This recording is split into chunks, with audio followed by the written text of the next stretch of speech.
कि हमारे देश के गृह मंत्री जी का जो बयान है, अंबेडकर जी के बारे में तोड़-मरोड़ कर पेश किया गया है। और जो दशकों से जो हमारी कांग्रेस सरकार थी, मैं पूछना चाहता हूँ उन कांग्रेस नेताओं से कि उन्होंने अंबेडकर जी के लिए क्या किया?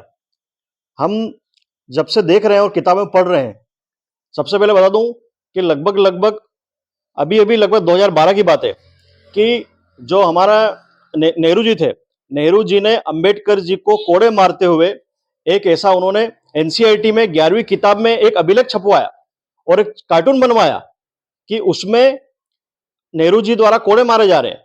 इतनी स्थिति खराब कर दी थी उनकी।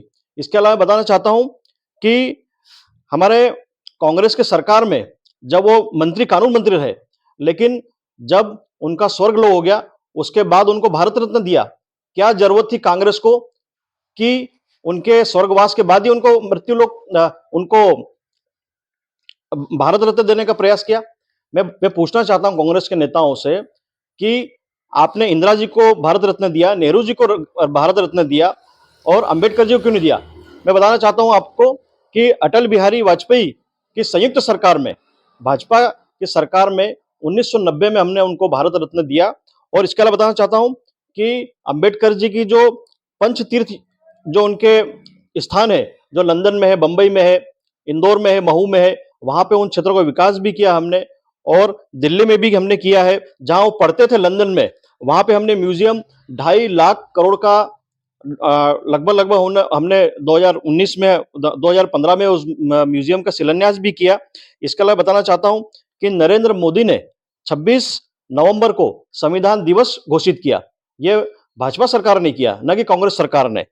और बताना चाहूं कि महानिर्वाण पर्व के माध्यम से इंटरनेशनल डॉक्टर अंबेडकर का इंटरनेशनल सेंटर है, वहां उसका उद्घाटन 2.5 एकड़ जमीन में हमने किया है। यह भी नरेंद्र मोदी की सरकार में हुआ। मैं आपको बताना चाहता हूं कि राजीव जी जब उस समय सरकार में थे, तब उन्होंने सबसे लंबा भाषण आरक्षण विरोधी दिया, जबकि बाबा साहेब के विचार आरक्षण से संबंधित थे। उन्होंने हमारे आदिवासी, गरीब, एसटी, ओबीसी और सभी समाज को समाहित करके लोकतंत्र को मजबूत कैसे बनाए, इस पे काम किया। लेकिन कांग्रेस ने कभी भी आरक्षण हित के लिए कभी भी कानून प्रस्ताव नहीं किया। इसके अलावा मैं बताना चाहता हूं कि कांग्रेस ने बाबा साहेब को कभी चुनाव भी जीतने नहीं दिया। उन्होंने 2 बार वो रहे संसद में, इसके बाद उनको वहां से कानून पद से इस्तीफा दिलवाने का इतना अथक प्रयास किया कि आखिरी में उनको खुद राजनीति से संन्यास लेना पड़ा। मैं बताना चाहूं कि बाबा साहेब की जो विचारधाराएं थी, लोकतंत्र को कैसे मजबूत किया जाए और कैसे उनकी जो मूल मूल जो लोकतंत्र की जो अपनी जो विचारधाराएं या मार्गदर्शन, उनको हम कैसे जनता के साथ, जनता के बीच में पहुंचाएं, वो काम हमारी भारतीय जनता पार्टी की सरकार ने किया है। और कहीं ना कहीं योजनाओं के साथ उनका क्रियान्वयन कर हमारे उन गरीब वर्गों के लोगों को उठाने का काम किया है। मैं बताना चाहता हूं कि बाबा साहब को मंत्रिमंडल में जब थे, तो वहां से भी उनको हटाने का अथक प्रयास किया उन्होंने, ये कांग्रेस ने किया। बाबा साहेब ने, बता दूं कि जब उनकी मृत्यु हो गई थी और इसके बाद उनके संविधान जो उन्होंने लिखे थे, जो संविधान की बातें की लिखी थी उन्होंने, उसको भी तोड़ने की कोशिश और उनके कानून में संशोधन के लिए बहुत प्रयास किया। लेकिन जो काशीराम जी थे उत्तर प्रदेश के, उनकी वजह से वो चीजें आज तक चली आ रही।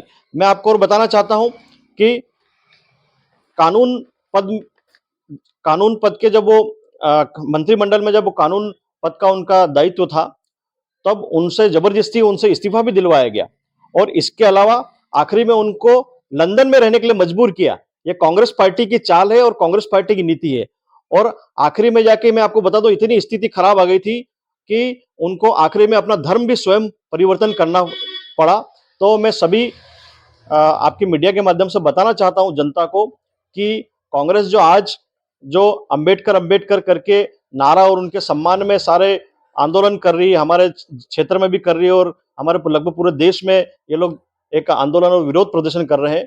मैं पूछना चाहूंगा कि कांग्रेस की जो सरकारों ने पूर्वोत्तर में क्या हमें हमारे अंबेडकर जी के साथ क्या किया, और आज भारतीय जनता पार्टी कहीं ना कहीं उनके विचारों, उनके मूल उद्देश्यों और संविधान के अधिकारों की रक्षा करते हुए आज भी हम लगत जब से भारतीय जनता पार्टी नेतृत्व में आई है और आज तक उनके विचारों का, उनके आरक्षण संबंधित अधिकारों का पूरा-पूरा पालन किया जा रहा है और पूरे देश को यही संदेश देना चाहते हैं कि कांग्रेस की नीति वाक़ई में हमारे देश और हमारे गरीब तबके और एसटी, एससी, ओबीसी सभी प्रकार के वर्गों के लोगों के लिए मानसिकता उनकी बहुत खराब थी और कहीं न कहीं भाजपा मैं आपको बता दूँ कि उन्हीं सभी काम को लेकर आज देश में विकास की ओर आगे बढ़ रही है।